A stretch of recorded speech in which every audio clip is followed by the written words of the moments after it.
So welcome to our first session of BusinessWorks, Solutions for Busy Creatives for 2023. And I'm Karen Lee Garcia, the Programs Director of the Arts Council for Monterey County.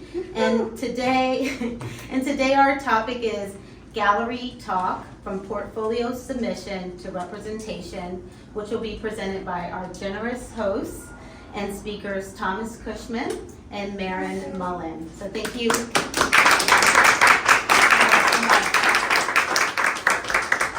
So Thomas Cushman is the co-owner of Gallery MAR Carmel and an award-winning professional with television producer and Olympic experience. Thomas started his career as a member of the U.S. National Speed Skating Team, U.S. World Cup and World Sprint teams, and the U.S. Olympic Speed Skating Team.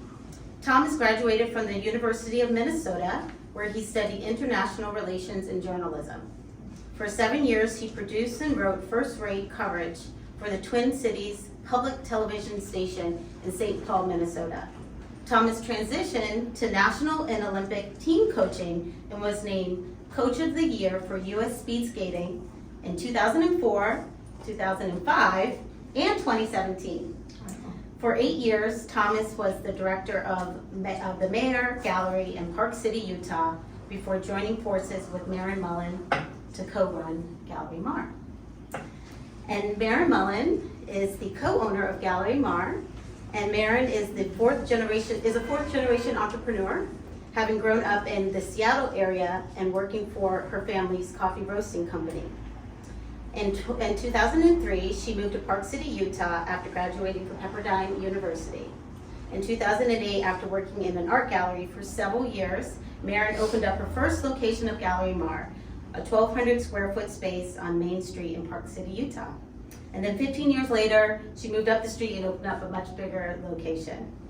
Then in 2019, Maren expanded to Carmel by the Sea and opened a second Gallery MAR with Thomas Cushman.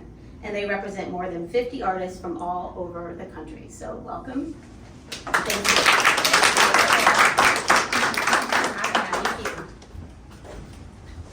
All right. Thank you all for coming. So let's see where to start. Sorry. Ooh, with the little. That's where we'll start.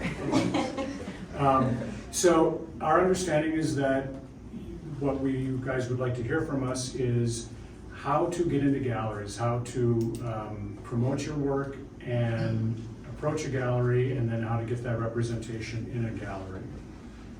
Is that correct? Sure. Okay, and please, as you have questions or other ideas, or we touch on something that you think is interesting, let's have this be a conversation, raise your hand, blurt out, whatever you need to do, because this is for you, right? So if there's something that you guys need that you're not getting, please let us know.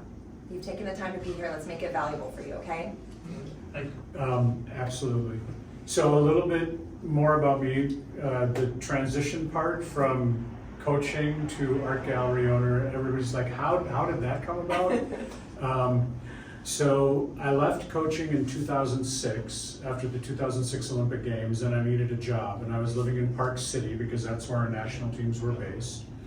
And eventually I started working in art galleries because I've always been passionate about art. When we would travel for coaching, and even as an athlete, when we'd have time off, I would go to the galleries and the museums wherever we were, and because we traveled internationally, got to see a lot of amazing work all over the world. And so when I left coaching the first time, that was a natural interest of mine. And after a year of working in various galleries in Park City, I ended up getting hired at MAR Gallery because Maren was the director there, and you were leaving to start your own gallery. Yes.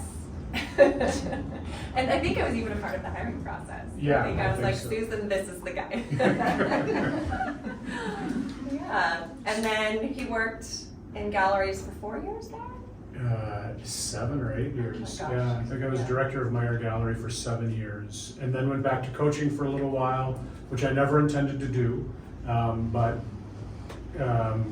He's really good at coaching. They made me an offer I couldn't refuse. So I went back for one more tour of duty with the idea that when I left, I would open up a gallery. And that's when Maren and I started working together again. So so I got a phone call of April of 2019, and he said, Maren, I've been thinking about, I hadn't talked in years, Maren, I'm thinking about opening up a gallery in Carmel, but talk me out of it. Why shouldn't I do this? We work together, you know me, is this a good fit? And my jaw just dropped, and my mind went back to 10 years before when I had been touring through Carmel with my brand new husband. I had this small space in Park City, and I thought, wouldn't it be fun to have a gallery in Carmel? So I had actually signed a lease on the space next door and was going to open up a gallery here, and we were going to go back and forth. And then I was able to get a lease on the new space in Park City, and I couldn't financially do both. So I had to put all my eggs in the Park City basket, and I got out of the lease here. So it was just a dream that I had to kind of put back up on the shelf. And then when Thomas called, I was able to convince him to let me partner with him, and that's Gallery MAR Carmel. It was one question, like, don't you think we should do this together? And I'm like, oh my God, yeah. So we both have worked with artists from all over the country, local artists of different ages, different sexes, everything. And so I think we both, between the two of us, have worked with probably over 100 artists. So we've had, wonderful positive experiences. We've definitely had some challenges, and a lot of picking art and picking artists is guesswork, right? Like all we are doing is our best to try and understand the market, try and understand the clients, try and understand the artists, and bring them together in a way that is inviting and fun and connects the collector with the art. And do you want to open a question? Well, a couple things about approaching a gallery, I think. It is a fraught situation, as I'm sure you all know if you've ever approached a gallery.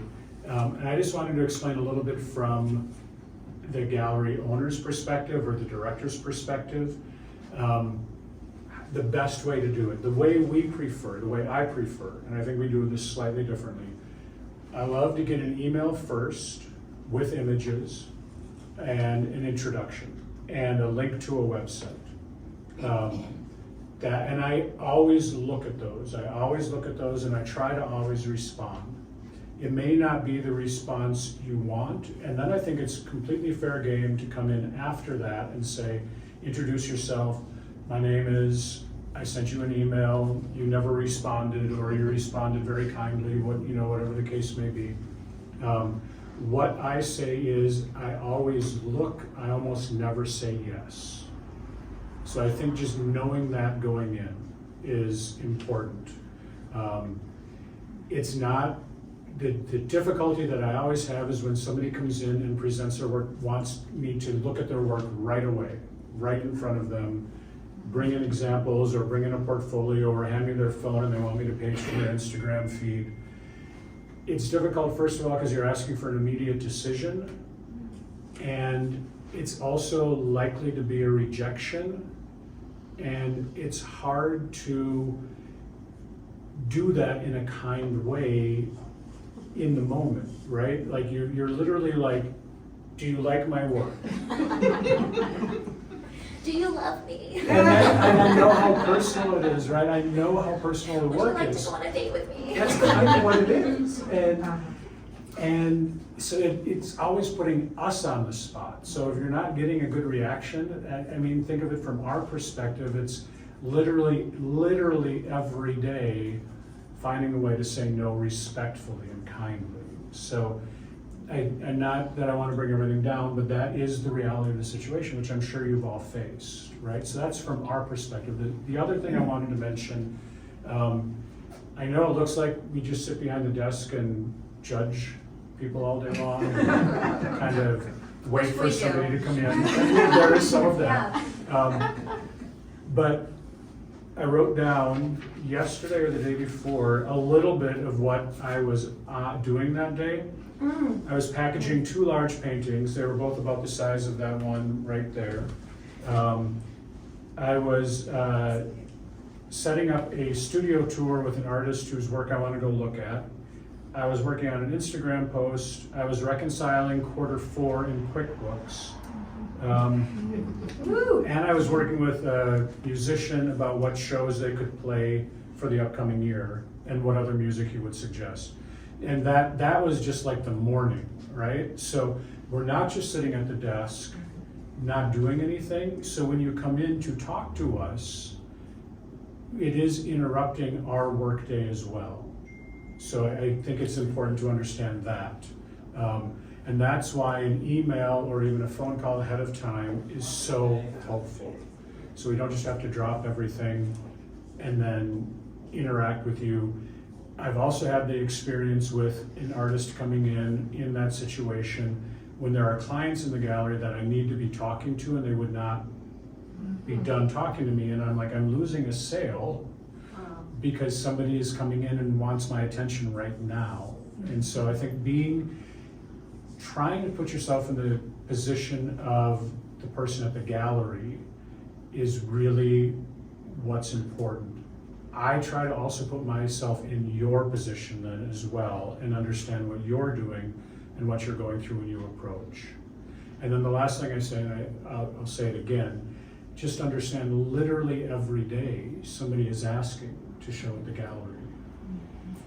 So that's how that might be hard medicine, I think, in some ways to hear, but I think it's important to understand both sides of that equation.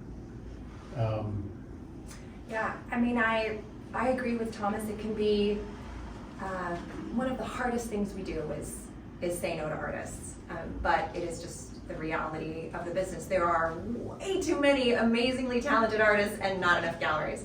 And that's why I think it's important to think about all the different ways that you can be an artist who sells. I mean, now more than ever, there are so many opportunities online to sell your work, to work with designers, selling directly through Instagram.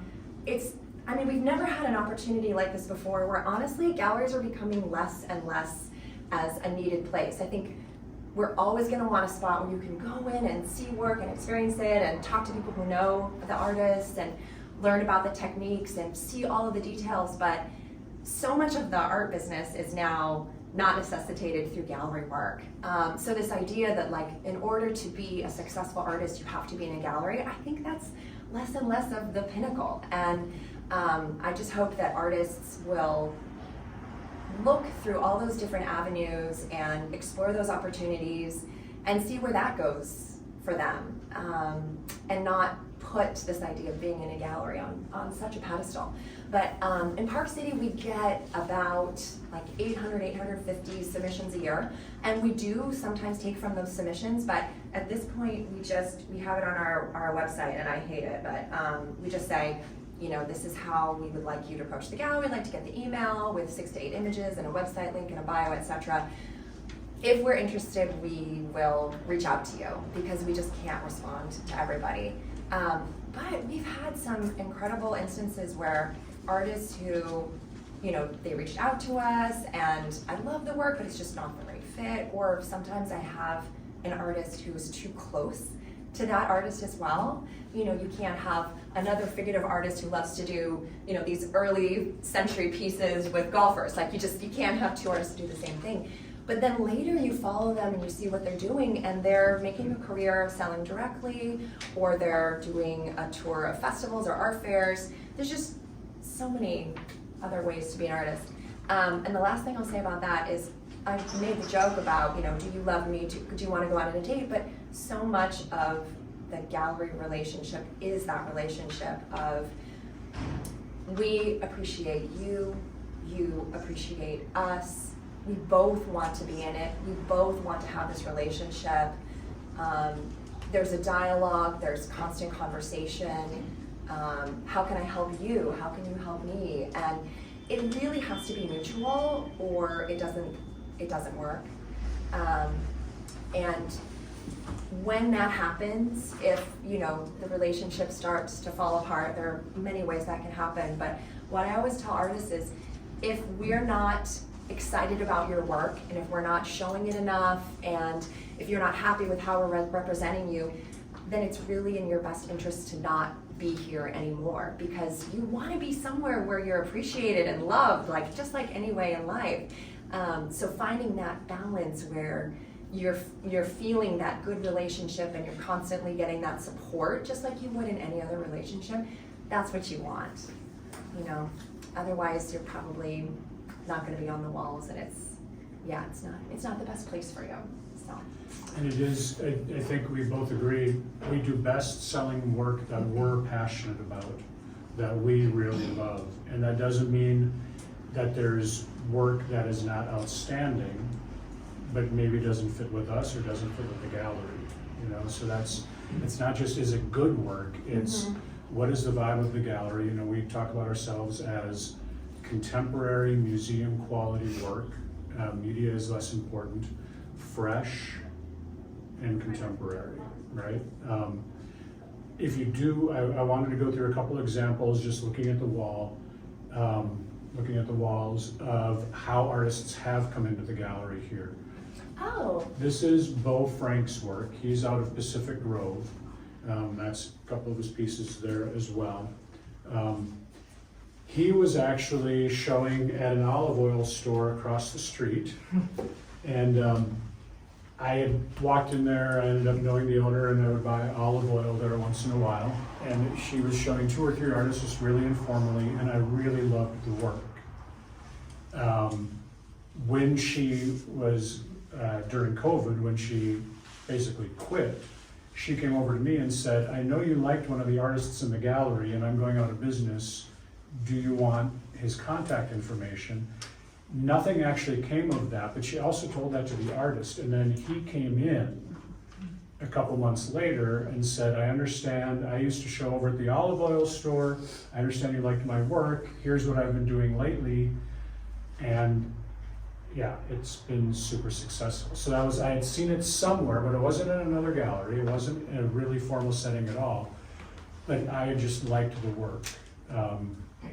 Jeffrey Gersten, who has the cowboy over here and the motel sign over here, that was a tour that I went on last year, right about this time. I drove through Santa Barbara, Laguna Beach, LA, Phoenix and Scottsdale, and then Palm Springs, looking at galleries all the way through, looking at all the galleries and most of the galleries in every town, looking for artists. And I saw Jeffrey in Scottsdale, and it was mostly work like this, and I thought, oh my gosh, I want that. And I approach artists as well, and frequently I get turned down. But he was one who's like, absolutely, yeah, let's do some work. And then I thought another interesting one, Laura Waite, who does this abstract work, the blue piece, the white and black and gray pieces. She sent an email. I liked it right away. The gallery was relatively new. I said, she said, can I send you work? If you're interested, I emailed her back, we ended up talking. She said, why don't I send you some pieces and see what you think? I took them out of the box. I loved them even more in person because the finishes are amazing and beautiful that you don't get when you look at digital imagery. And then Maren came in here and saw the work, and you loved it, and you brought her to your gallery in Park City, where she sells far better even than she sells here. She's doing great in Park City, yeah. Yeah. So it's 3 very different ways. Yes.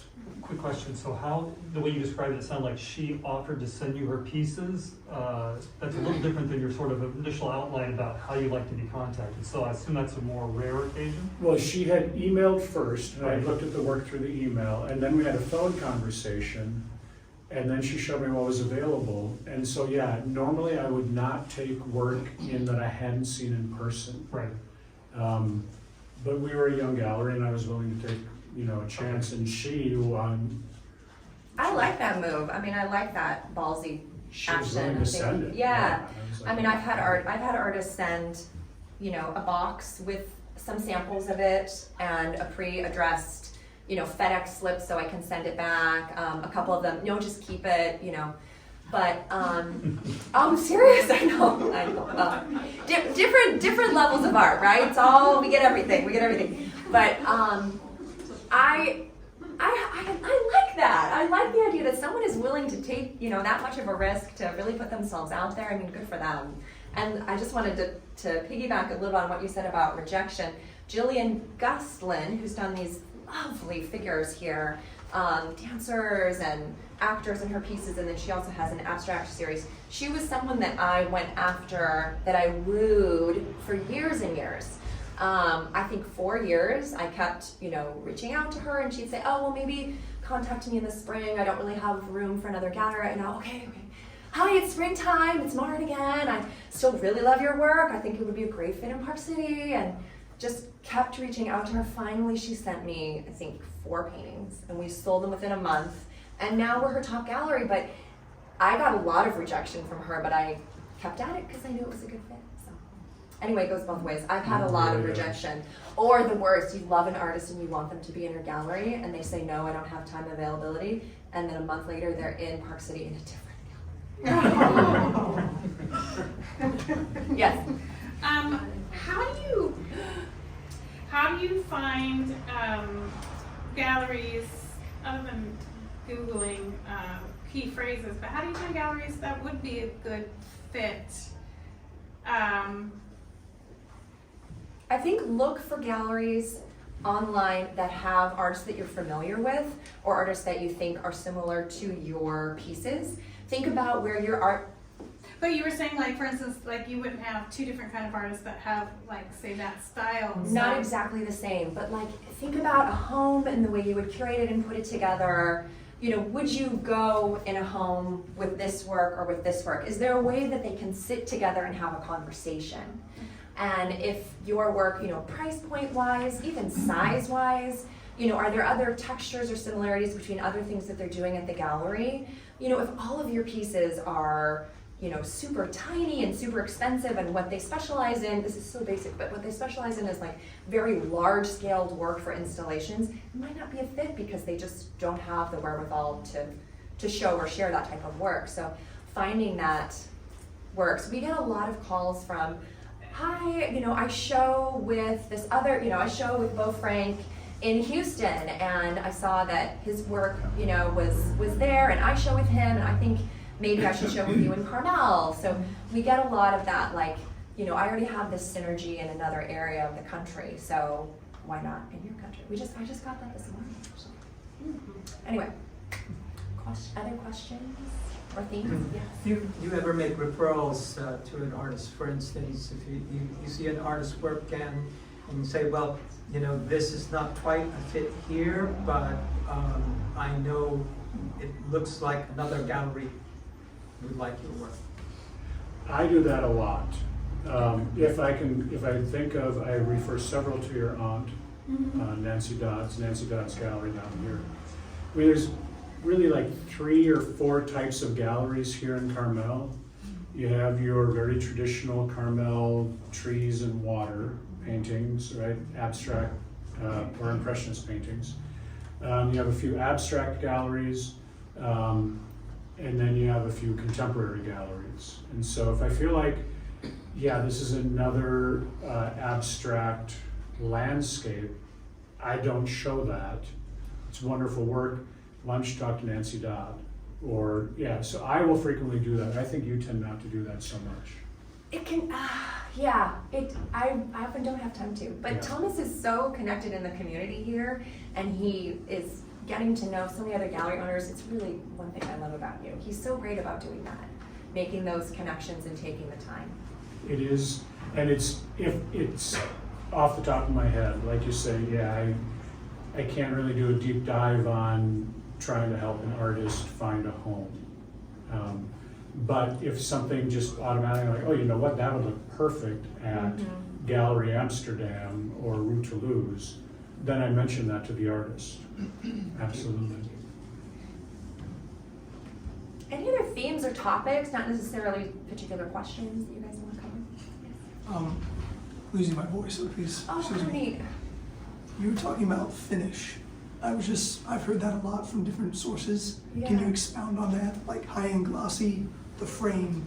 Well, what about the finish is really high-end to you? That's a great question. That is a good question. with Laura, which is when I referenced it, she does have several layers of varnish on her work. I think she has a number of layers. And so there is this reflective quality to it, which you don't want with all work. But with hers, I just thought it took it to the next level. And I didn't expect to see that when it came out of the box. But it's little things too, like her husband makes all of her panels, which, I mean, we all would love to have a husband like that, right? But, you know, she's very careful about delineating the edge of her pieces. You know, they're beautifully finished with, you know, even the bumpers, the wire, like everything. It's just, it's so easy to represent her. So high quality, Yes. all the way through. Yeah. Yeah. This is gonna sound so silly, but even the depth of something, you know, if this was just sort of under an inch, it just doesn't feel as rich, it doesn't feel as sculptural, as heavy, as fine. So just little things like that, like the depth of a panel or a canvas, can make a big difference. And if you look around the gallery, you'll notice we don't have anything that's like one of those, you know, thinner canvases, and if we do, we recommend that they frame it. So that's just a little thing, but it makes a big difference, doesn't it? Yep, it does. Yeah. I don't know if Oh, yes, sorry. For the people at home. Yes.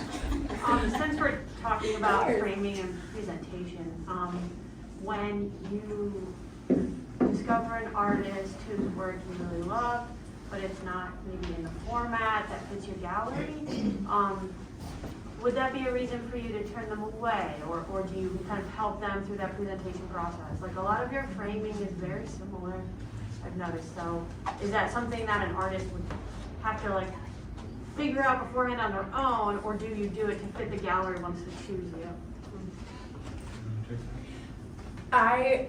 Talent is talent, right? So if you find an artist that is extraordinary, I think it's worth your time to help guide them. And, you know, those are things that we can fix. What I can't fix is, do you have an eye? Do you have talent? Do you have creative ideas? So if all of those things are coming together and all we need to do is talk a little bit about framing or changing your panels, like, no big deal. I have an artist out of Minneapolis who's very young that we've done some really great work with, and he just needed to kind of figure out what to be painting on. It wasn't, and what to paint too. He's one of those artists who could just paint anything. So sort of winnowing that down and guiding that has been a big part of that relationship, and I think that's something you should expect from your gallery. Okay. You know, that conversation and ideas, and also back and forth of, you know, these are 5 things that I want to explore, can you help me narrow that down? And it's one of the things I love about this business too, is that constant conversation with creative people. So yeah, you should ask for help, of course. Wave a magic wand and assume that you found an artist that you're going to represent. How does that transaction work? Do you have a contract? Is it event-based? Is it time-based? Is there any contract? Is it word of mouth? Like, how does that positive process go, assuming once you've actually made that connection? Do you want to go? Sure. What I usually say is I want 8 to 12 paintings in the gallery. Not all of them will be up on the wall, but I want some options. I will always have work up of yours in the gallery. So I look for generally 8 to 12 paintings. We talk back and forth about sizes. Sometimes they're very specific, like this is what I paint. Other times they're, well, what sizes would you like? You know, what subjects would you like? And then we talk a little bit about that. We have a consignment sheet that we fill out, which has some legal language on it about insurance and responsibility. But generally speaking, our general agreement is I'm going to have the work for up to about a year to try to have that time to sell it. When I sell things, I would like them to be replaced. You know, I'd like there to kind of be a constant turnover. When there's work that has been there a year, I want to be able to return that and get work instead of, right? Replace that. So there's just kind of a constant flow going on. But within that, they can at any point call me and say, I want my work back. And it's theirs to take back. Or I can say at any point, you know what, this isn't working out, I need to send your work back to you. At our expense. That is also and this is the way we did it at Meyer Gallery, and this is the way we each do it here. Our agreement is the artist is responsible for the cost of getting the work to us. We are responsible for the cost of wherever it goes from here, whether that's to a client, back to the artist, to another gallery. So we share that cost. They send it here, we send it on, wherever that goes. So it's less formal maybe than a really ironclad contract, and more, there is definitely some legalese there, but it's really more of an agreement of how we're going to work together.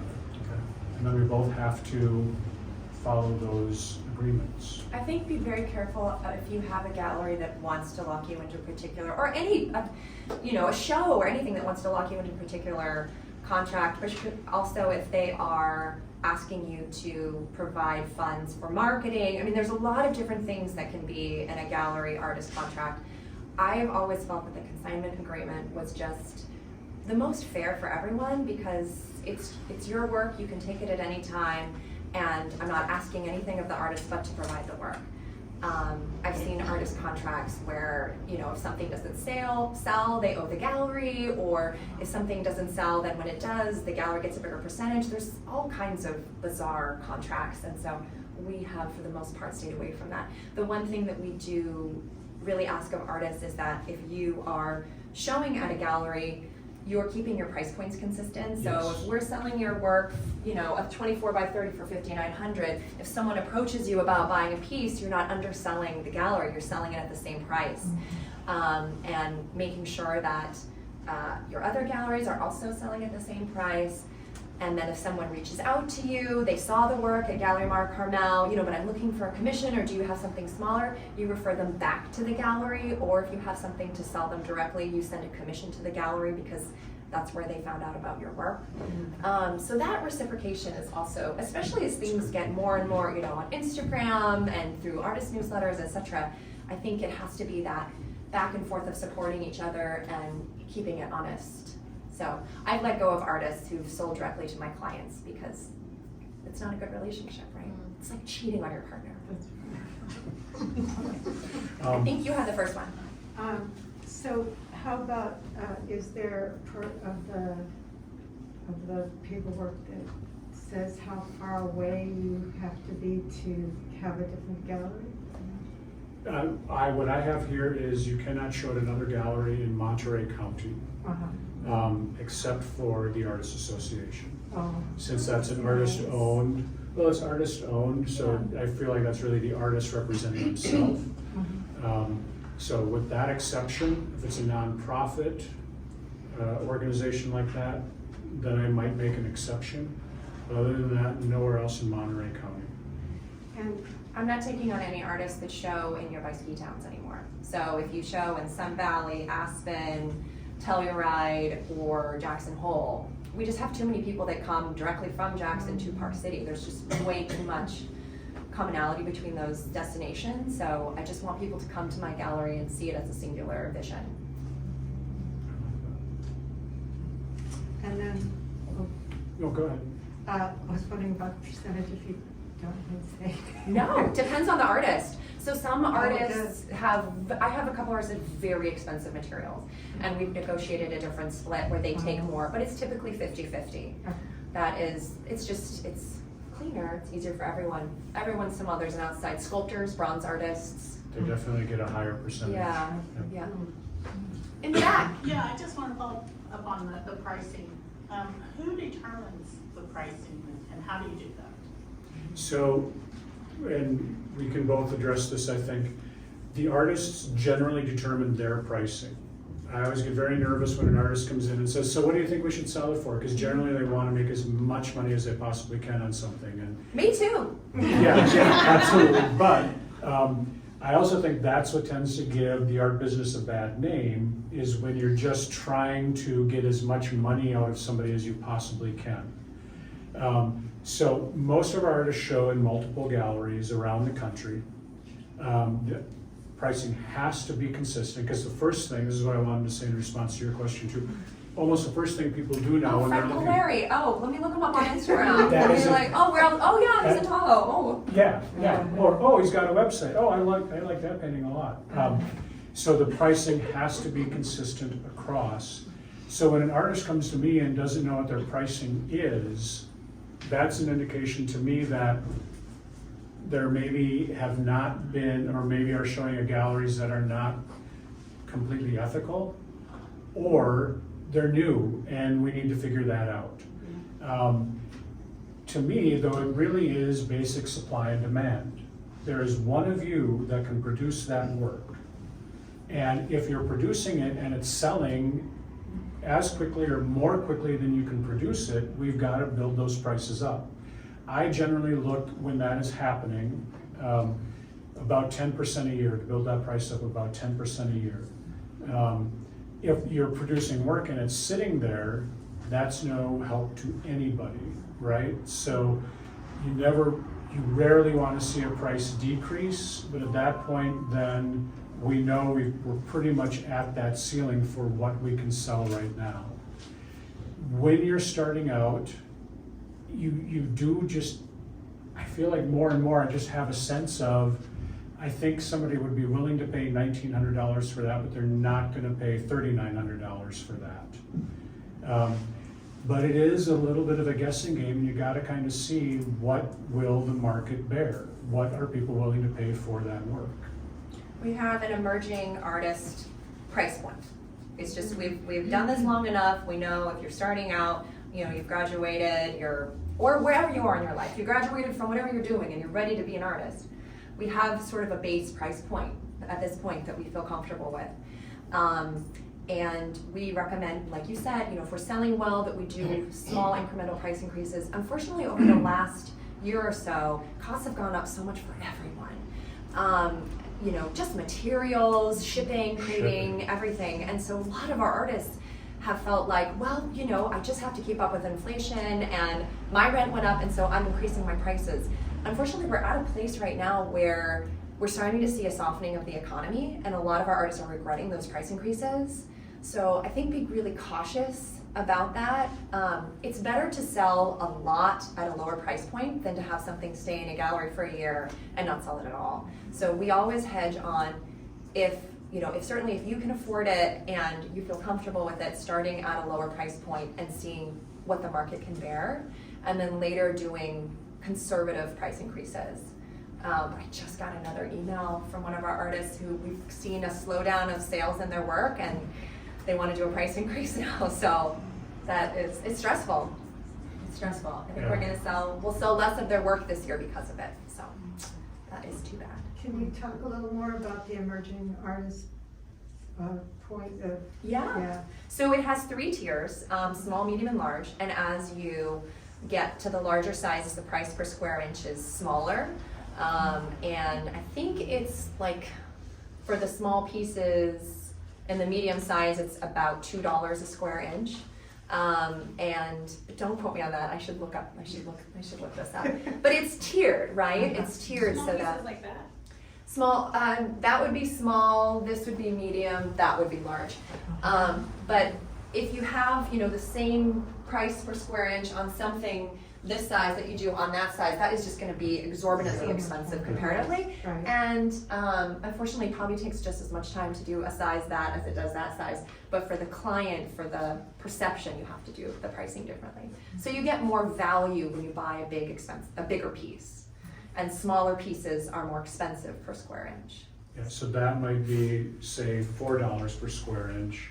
To more like $3 to more like $1.50 per square inch. So we very much tier it like that. I think it's a little lower for my emerging price For point. emerging, that might be lower, yeah. But look at galleries, walk around, see similar work. What sort of educate yourself on price points and what feels good and what feels appropriate. So much of this is, just initial gut responses. So you have to be there to meet the person.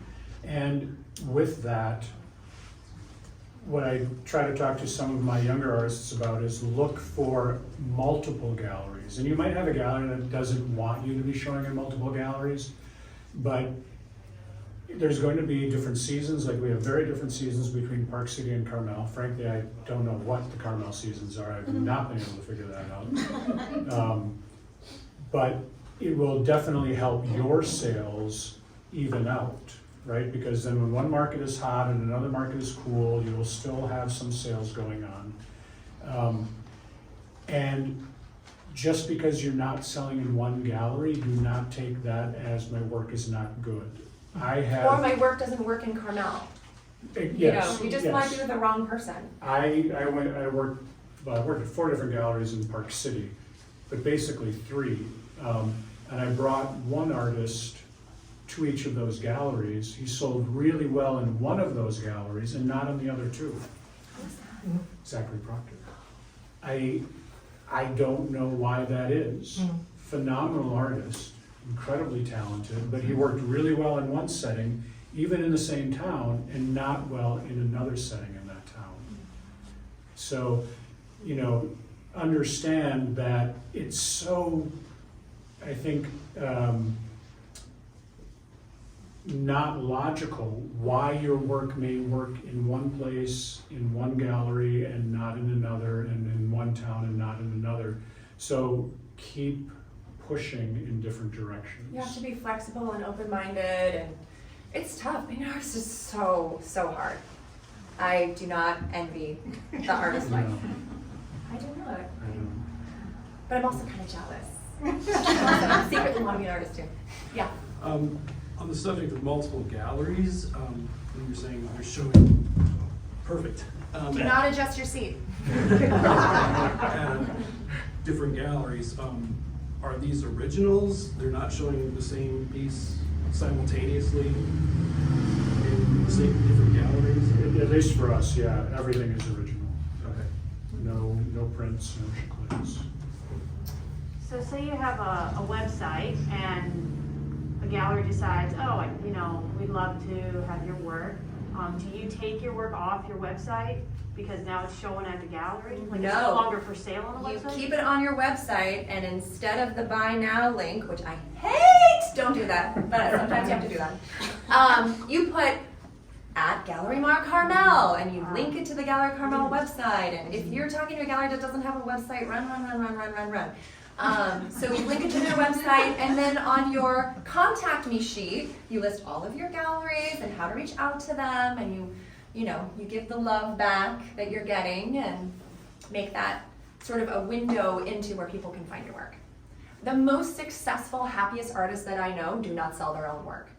They focus on their painting, or creation, whatever it is. They're in the studio, and their galleries do everything else. That's the dream. That's why we're here. So if that's the dream, then think about all the different ways that you can get there, and what might be stopping you in the way, and push those out of the way. That's us. They're going to push us out of the way. Maybe. I mean, I've had artists who I've represented, and they just decided at some point that they wanted to bring it all in-house and either have their own gallery or only sell directly to clients, and they're happy too. You know, Amy Ringholz, she's out of Jackson Hole. She doesn't show with any other galleries anymore. We had phenomenal success with her work. And she was finally like, I want to open up my own gallery. I want to talk to everyone. I want to do my own marketing, and she loves it. I don't know how. I think she's an anomaly. I don't know how you would do that. I just can't imagine. She has a studio assistant, and she has, a salesperson who helps her and everything. But she just wants to do it all. So, anyway, yes. Oatmeal sweater. Oh, Yeah. is there such a thing as a submission do-over? What I mean is, Hell yes. suppose an artist is evolving. Yeah. They're intermediate at this point in time, and then they make a breakthrough, and their painting becomes more of a marketable painting. Would that be kind of a mark against you if you submit again? No. Say, my work has evolved, and let's look at it at another time. Yeah, You no, know what I mean? Yeah. Yeah, no, that, especially if it's something that there's been a little connection, I want to keep looking at that and seeing where you're going. I mean, I love artwork, right? I always love looking. So always happy to look at it a year later or 2 years later and kind of see where you're going. I'll often tell artists that there's a spark here. I think I can see you have a lot of talent. you need to refine some things, here are a couple of ideas, will you reach back to me in a year? I do that all the time. And sometimes they reach back to me in a year and I say, I'm so sorry, it's still not a good time. But sometimes it is, so, yeah. Yes. You mentioned designers. Can you talk about that of their relationships? Yeah, sure. I just saw the Laura Waite at, Mark Lupo. yeah, is that a designer? Yeah. Okay.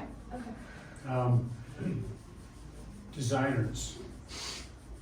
I get frustrated with designers. I love working with designers, but when the designer comes and wants to work with me and help a client, that's wonderful. But I can't tell you how many sales I lose because the clients love the painting and then the designer says, no, not right. I mean, it is constant. And I don't want to step into that relationship and I don't want to undercut the designer. But sometimes I will say, well, the art is one way to make your home personal. But I frequently will have designers come in and say, I have some clients who are looking, do you mind if I bring them in? And I'm like, absolutely bring them in. So they can really help, but they can also really put the kibosh on. And do they get a special deal? A little bit, but not a lot. And I think that's also why a lot of designers, at least with us, they have artists with whom they work directly and they get a really good deal. So they would frequently much rather sell that work than the work in the gallery because they know they're not going to get as good of a deal for themselves that way.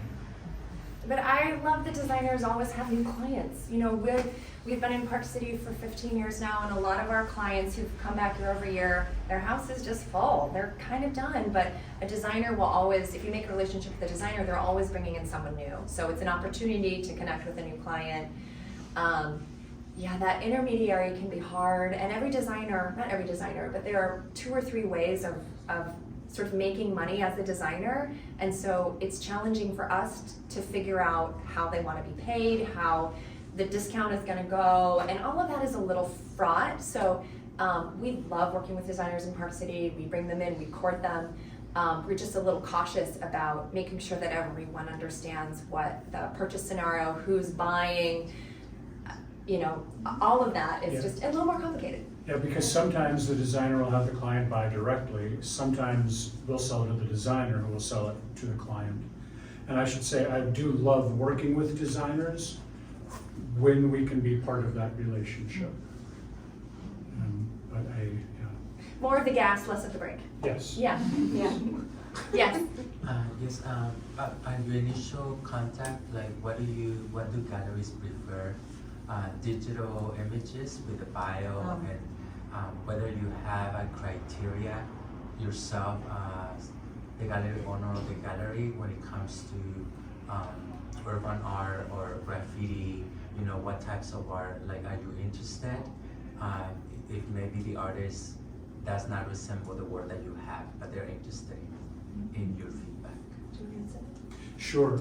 So we do like an email, digital images first, and then if there's something there, then talk about how we're going to look at the work directly.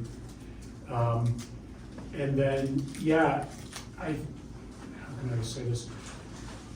Each gallery has a vibe, has a feel, and we work very hard to create that, right? I mean, my gallery is very different from Chris Winfield's gallery, even though we show very similar artists in many ways, which is very different from Westbrook Modern feel, which is very different from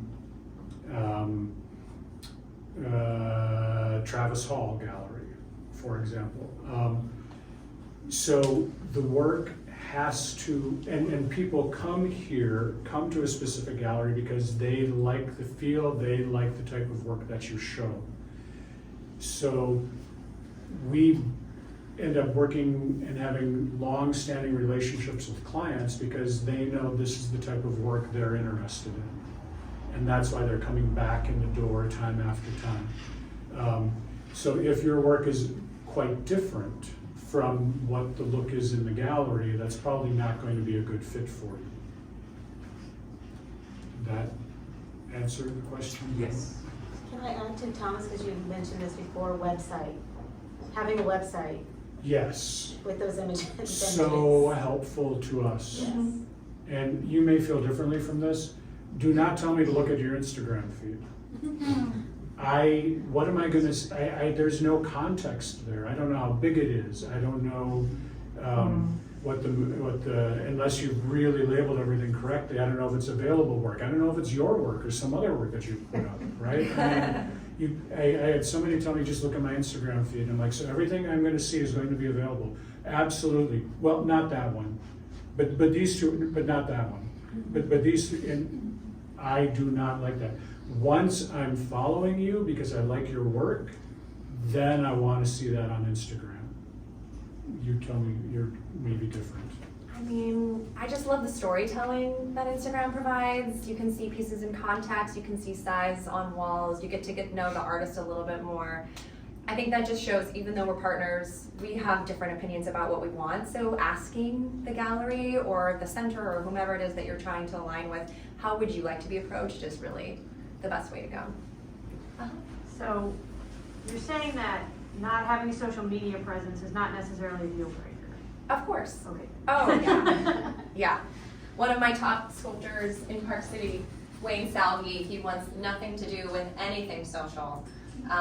He has a horrible website, but we sell work that's physically in the gallery, and then he has this delightful book of all of his different sculptures that people look through. And I have to tell you, when we're so used to seeing digital images, sometimes it's nice to just look through a beautiful book and page through images of well-lighted art. So, not a deal breaker. I asked him for images of his new work, and he's like, okay, I'll send those to you.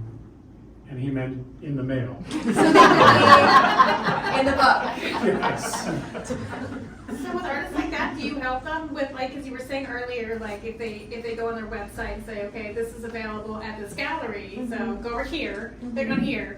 Do you help your artists, like that person, with their website so they can send it to? Okay, I'm just curious.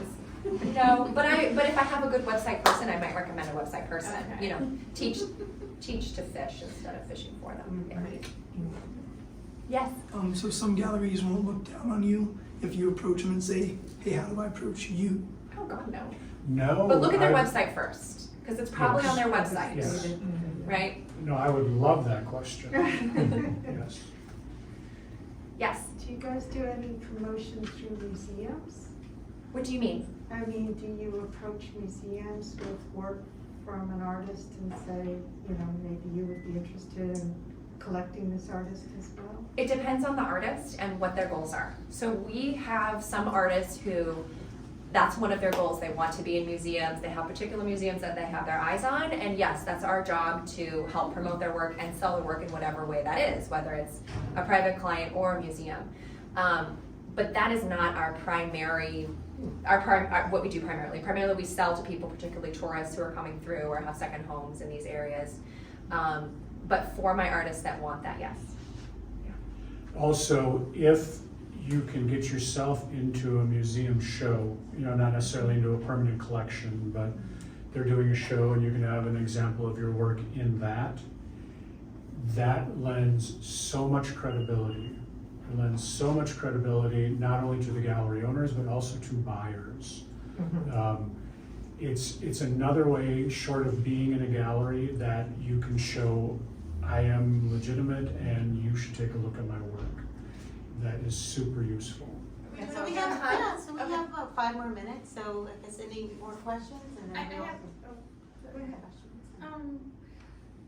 I was curious, you know, those galleries that have shows and they ask you to, like, you know, pay $35 images, and if you get in, we have a show running. How is that different from regular gallery showings? Like, how is it, why do certain galleries do that? Is it just for a way for them to come up money, or like, is it a legitimate thing, or? It depends on the gallery. I think it's a way to defer costs. You know, there's a lot of risk that goes into bringing work. You don't necessarily know if it's gonna work or not, and a lot of startup galleries or art centers might do that. And maybe that's a fit for you. Maybe you're at a place in your career where you really want to get shown and you're willing to pay the $35. It's not what we ask. And I would just be, you know, careful about the fine print, but it wouldn't hurt to try something like that. If you feel comfortable with it, if you know the people. Because the cafe thing, the website cafe that does that, like, I've done it through the Center for Photographic Art, they use it, but I've also seen other galleries do that, and I just didn't know what CFPA is nonprofit, but like other galleries are not nonprofit that do that, and so they don't seem as legit, but I was just curious about what that is different from regular gallery showings. I mean, It's other than different. it's a month, It's- you know, but. It's different. It's a different business model. Okay. So the shows we do are for almost entirely artists that we already represent. I have been doing an annual show with women from this area, local creative, I call it creative women, local female artists who are not in the gallery. But it's a show for like 3 weeks. I don't bring the artists into the gallery, but they do have their work on the wall and then they're part of a show. He means they don't become a part of the gallery stable. They do Yeah. come in physically to the gallery, and they're here, and the pieces are here for 3 Yeah, weeks. yeah, but they're not on our They're not on the website roster. of our Okay. lists of artists. Thomas, what month is that? November, Okay. late October, Right. early November. sometime. Is there, can artists contact you directly if they're interested in Yes, that? Okay. Yep, and I keep a list of people who I know are interested, and then I try to make sure they see the call for entries. Thomas this is an extraordinary act that he has done. It is a lot of work for him to organize the show, and it has just been a gift to your community. I'm just so proud that he has done this.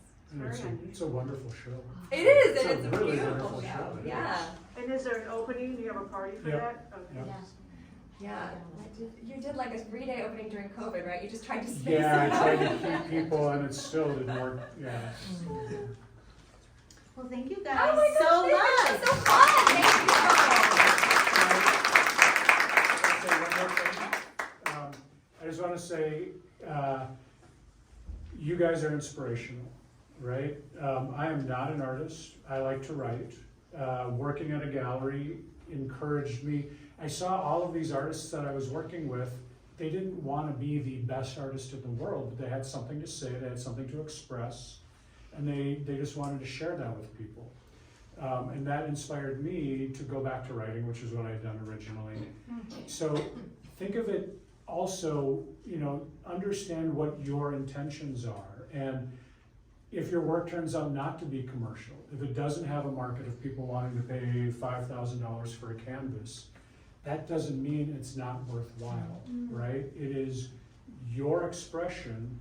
It is what you want to say. And I think whether that is going to, be worth $40,000 or $250 or for your family, it's entirely worthwhile. Don't judge the legitimacy of your work on what somebody else is willing to pay for it. So I think it's inspirational what you guys do. So thank you.